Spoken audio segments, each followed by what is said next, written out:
Time is blind to what we live through. It just comes and goes. Hello, everyone. First of all, I'm not a film critic, but I enjoy researching the films that move me. I also wanted to share the details about this film with you. I hope you enjoy it. Let's begin. Today, I'm going to talk about a film I watched recently. The film I'm referring to is Train Dreams, an adaptation of Dennis Johnson's work that first appeared in pieces in the Paris Review in 2002 and was later published as a book in 2011. The film drew attention at both the Sundance and Toronto film festivals. This is director Clint Bentley's second feature film. To be honest, it's a film that strikes you deeply. In this film, Bentley adopts Terrence Malick's approach of letting the image take precedence over the word. You'll see this while watching. It pulls you right into nature. Our film opens with an external narrator speaking as a train passes through a tunnel. As the train exits the tunnel, the narrator says, "Even if it's no longer the old world, its echo can still be felt." And at that very moment, a centuries-old tree cracks and collapses to the ground.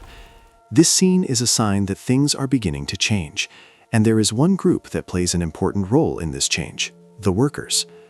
Our main character, Robert, is one of these workers. We don't know who his parents are. He grows up an orphan. As you'll see while watching, Robert leads a quiet life and isn't someone with big expectations from the world, at least not until he meets Gladys. Thanks to Gladys's outgoing nature, they meet, and soon after they get married. They have a genuinely happy home. But as I said, Robert is a worker. He spends months far from home, working on railroad construction and in the forests. Because these are seasonal jobs, he sometimes has to be away from his family for months. As you'll notice, he occasionally says, "I wish I didn't have to leave." But even with this distance, Robert is content and peaceful.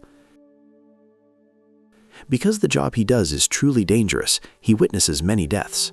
One of them is the death, more accurately, the killing of a Chinese worker he works with. Unable to do anything and forced to watch this happen, Robert begins to feel guilt, and this becomes a sort of curse that clings to him. Over time, he becomes haunted by the thought that he too might die one day while working out in the woods, and fear slowly takes root in him. One day, as the season ends and he returns home by train, he comes face to face with the cruelty of life. As the train approaches the station, he sees pitch-black smoke covering the sky. He rushes out, searching desperately for his wife and child, but he cannot find them, nor anyone who has seen them. With a faint hope, he tries to reach the area where their home once stood, but the fire is fierce. Hours pass, but there is no sign, no sound from Gladys or their daughter Katie.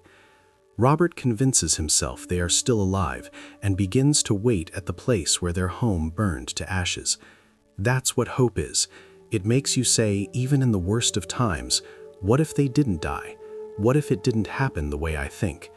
He waits for days, and he even starts to rebuild their burnt-down home, believing they will return. He wants everything to go back to the way it was. In this process, one night, as he lies by the fire in total darkness, the Chinese worker whose death he witnessed appears before him and says, "Wasn't this a bit too much?"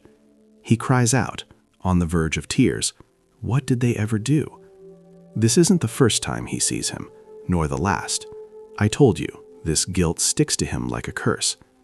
As time passes, Robert accepts, is forced to accept, what happened, and returns to his work. Of course, this isn't returning to a normal life. It's continuing with a heart that aches at every moment. When he resumes working in the forest, one day he notices the boots of a coworker who died years ago still hanging on a tree. Something catches our attention here. Branches and leaves have grown around the boots. This shows us the truth of the life-death-life cycle. After a while, he quits working deep in the woods, wanting to stay closer to home, and starts working as a hauler. He also becomes friends with someone named Claire. One day, when he visits her, he tells her, for the first time, the thoughts that constantly run through his mind. In these scenes near the end of the film, there are lines that truly moved me.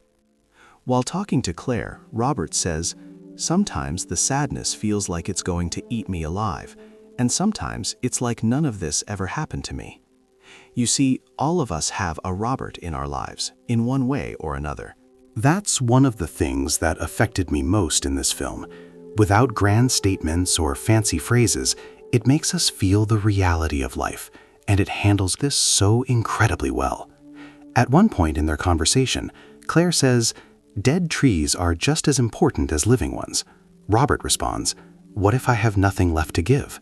Claire replies, "The forest needs the hermit just as much as the pulpit needs the preacher," meaning we never truly know how we might be of use, even in the moments we feel like nothing. Even when life turns us upside down, it still continues, waiting for us to rediscover it. After this conversation, Robert, who has lived for years far from the city, alone with nature, begins to visit the city from time to time, wandering without any real aim. And as he roams, he witnesses so many strange and different events that he realizes time has flowed on without him. Even if late, he tries to catch up with life. In the final scene of the film, Robert takes a small flight tour, and the pilot tells him, "You might want to hold on to something." And this line is basically the film's entire summary. To face what happens to us, we all need something to hold on to. At least one thing, and we must go on. Like I said at the beginning, time is blind to what we live through. It just comes and goes. And you too should find something to hold on to. See you in the next video. Take care.